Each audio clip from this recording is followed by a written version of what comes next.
किन कारणों से डूब गई श्री कृष्ण की द्वारका नगरी? हिंदू धर्म के 4 धामों में से एक द्वारका धाम को भगवान श्री कृष्ण की नगरी कहते हैं। द्वारका धाम गुजरात के काठियावाड़ क्षेत्र में अरब सागर के समीप स्थित है। श्री कृष्ण की द्वारका नगरी के जल विलीन होने की कई पौराणिक कथाएं प्रचलित है। चलिए जानते हैं, भगवान श्री कृष्ण की द्वारका नगरी के डूबने के पीछे क्या वजह थी। पंडित इंद्रमणि घनश्याल बताते हैं कि श्री कृष्ण की द्वारका नगरी के डूबने की मुख्य 2 वजह मानी जाती है। पहला कारण गांधारी का श्राप।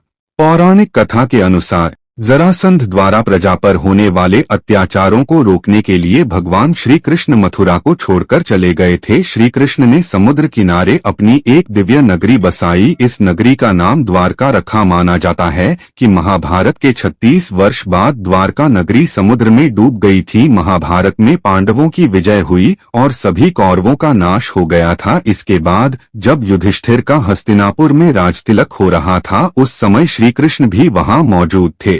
तब गांधारी ने श्री कृष्ण को महाभारत युद्ध का दोषी ठहराते हुए भगवान श्री कृष्ण को श्राप दिया कि अगर मैंने अपने आराध्य की सच्चे मन से आराधना की है और मैंने अपना पत्नीव्रता धर्म निभाया है, तो जो जिस तरह मेरे कुल का नाश हुआ है, उसी तरह तुम्हारे कुल का नाश भी तुम्हारी आंखों के समक्ष होगा। कहते हैं इस श्राप की वजह से श्री कृष्ण की द्वारका नगरी पानी में समा गई। दूसरा कारण ऋषियों का श्राप। एक अन्य पौराणिक कथा के अनुसार एक बार महर्षि विश्वामित्र, देव ऋषि नारद, कर्ण द्वारका गए।